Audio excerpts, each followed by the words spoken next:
Hello students, welcome to my YouTube channel. ये कक्षा 8 का पाठ 6 है विज्ञान का, कोशिका से अंग तंत्र तक।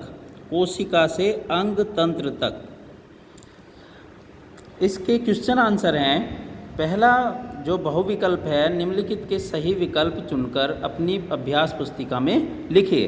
तो जो 4 ऑप्शन दिए होते हैं उनमें से एक सही होता है आंसर, है ना। पहले का क्या है, एक कोश जीव का उदाहरण है। एक कोशिक जीव है अमीबा। इसका खा है पादप कोशिका की प्रमुख विशेषता है। इसका आंसर उपरोक्त सभी। कोशिका भित्ति, बड़ी रिक्तिका, हरित लवक, उपरोक्त सभी इसका आंसर होगा। फिर गा है कोशिका का ऊर्जा गृह कहा जाता है। कोशिका का ऊर्जा गृह किसे कहते हैं? माइटोकॉन्ड्रिया को। इसका बा आंसर हो जाएगा। इसका घा है ऑक्सिन है। ऑक्सिन क्या है? एक पादप हार्मोन है। ऑक्सिन पादप हार्मोन है। डा है फलों को पकाने के लिए कौन सी हार्मोन उपयोग किया जाता है? तो एथिलीन। फलों को पकाने के लिए एथिलीन का उपयोग किया जाता है। फिर रिक्त स्थानों की पूर्ति, दूसरा सवाल है। जंतुओं में हार्मोन्स, इसमें रिक्त स्थान में आ जाएगा अंतःस्रावी ग्रंथियाँ, द्वारा स्रावित होता है। अंतःस्रावी ग्रंथियाँ। खा है कोशिका सजीवों की एवं इकाई है। तो कोशिका सजीवों की रचनात्मक एवं कार्यात्मक इकाई है। इसमें रचनात्मक और कार्यात्मक आ जाएगा रिक्त स्थान में। और उत्तक जो इसका गा है, उत्तक पौधों की लंबाई में वृद्धि करने में सहायक होता है। कौन सा उत्तक? प्रविभाजी उत्तक।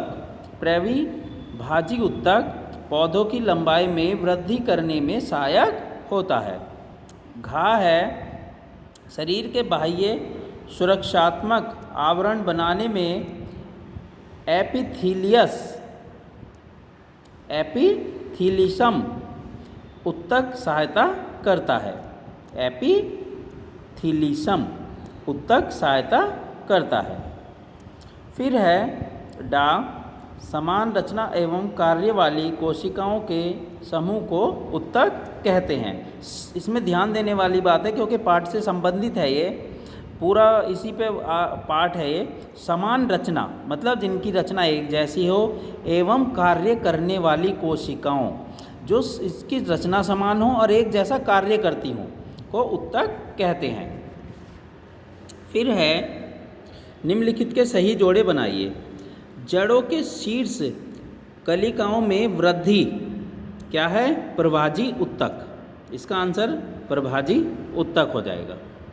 मक्खी क्या है? संदेशों का संवहन।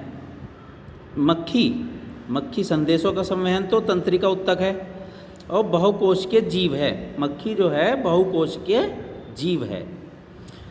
संवहन उत्तक जाइलम। संवहन उत्तक कौन सा है? जाइलम।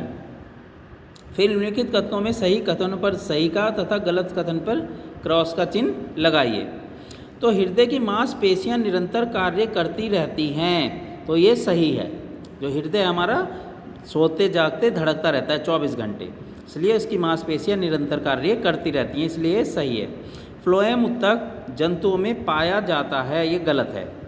फ्लोएम उत्तक जंतुओं में नहीं पाया जाता है। अमीबा बहुकोशिक जीव है, ये भी गलत है। ठीक है। सजीव कोशिका से बने हैं, ये सही है। सजीव कोशिका से बने हैं। सभी कोशिकाओं में कोशिका भित्ति पाई जाती है, ये गलत है। तो इसका स्क्रीनशॉट भी लेके आप कर सकते हो। मैं ये इसीलिए थोड़ा सा टाइम दे रहा हूँ, इसमें आप स्क्रीनशॉट लेके भी भर सकते हो। ओके। फिर है इसका सवाल, कोशिका के किस भाग में कोशिकांग पाए जाते हैं? कोशिका द्रव्य में।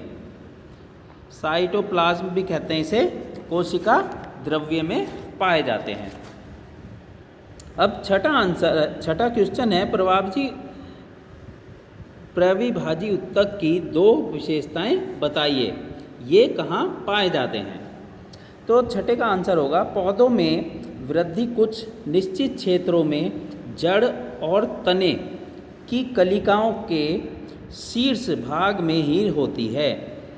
ऐसा विभाजन उन भागों में पाए जाने वाले उत्तक के कारण होता है। ऐसे उत्तक को परिविभाज्य उत्तक या विभोज्य उत्तक या निरंतर विभाजित होने वाला उत्तक कहा जाता है। विभाज्य उत्तक की कोशिकाएं समान व्यास वाली होती हैं, जिनके आकार आयताकार या बहुभुजी होते हैं। जो रेड बटन है नीचे, जहाँ वीडियो देख रहे हैं, नीचे रेड बटन में सब्सक्राइब लिखा हुआ है, ठीक है, उसको दबा देंगे। ओके, और वीडियो लास्ट तक देखेंगे। प्रश्न 7 है, किन्हीं दो अंतःस्रावी ग्रंथियों के नाम तथा उनके कार्य बताइए। ये समझ आ गया ना? नीचे जो लाल बटन है सब्सक्राइब का, उसको दबा लेंगे, ठीक है, सब्सक्राइब कर लेंगे और वीडियो को लाइक करेंगे और शेयर करेंगे। ओके, 7वें का आंसर होगा किन्हीं दो अंतःस्रावी ग्रंथियाँ। तो एक है थायराइड ग्रंथि जो गले में पाई जाती है। तो थायराइड ग्रंथि थायरॉक्सिन नाम का हार्मोन स्रावित करती है।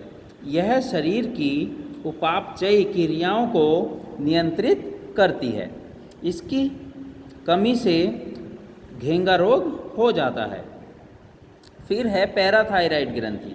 यह ग्रंथि पैराथार्मोन नाम का हार्मोन स्रावित करती है, जो रक्त में कैल्शियम और फास्फोरस की मात्रा का नियंत्रण करती है।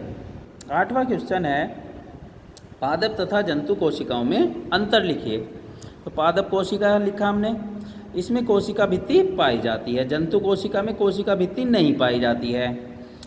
हरित लवक पाए जाते हैं, नंबर 2। इसमें जंतु कोशिका में हरित लवक नहीं पाए जाते हैं। पादप कोशिका में नंबर 3 सेंट्रोसोम अनुपस्थित होते हैं, जबकि जंतु कोशिका में सेंट्रोसोम उपस्थित होते हैं।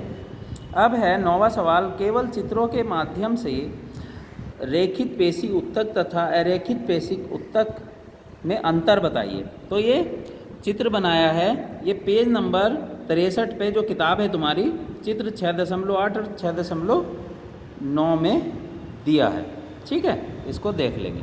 ये रेखित पेशी उत्तक और अरेखित पेशी उत्तक के चित्र हैं, ठीक है। और स्क्रीनशॉट भी ले लेंगे, लिखने के लिए स्क्रीनशॉट ले लेंगे। ओके, वीडियो को लास्ट तक देखते हैं, स्क्रीनशॉट ले लेंगे। फिर अगला सवाल है कक्षा 10, पादप कोशिका, वो क्वेश्चन 10, पादप कोशिका का नामांकित चित्र बनाइए। ये पादप कोशिका है, इसके जो पार्ट होते हैं, हरित लवक, कोशिका भित्ति, रिक्तिका, ये बीच में क्या है रिक्तिका, और बीच में क्या है जल, और ये कोशिका द्रव्य, कोशिका झिल्ली, अंतर प्रद्रव्य जालिका, राइबोसोम, माइक्रोकॉन्ड्रिया, ये चित्र का। और तुम्हारी जो किताब है उसमें दिया है ये पेज नंबर 59 पे। तो ये चित्र बना लेंगे या स्क्रीनशॉट लेके इससे बना लेंगे। ओके, ये लिखने के लिए स्क्रीनशॉट ले सकते हैं, मैं इसमें इसीलिए थोड़ा टाइम लगा के दे रहा हूँ कि स्क्रीनशॉट ले सकें और साफ़ आ जाए। Okay, thank you.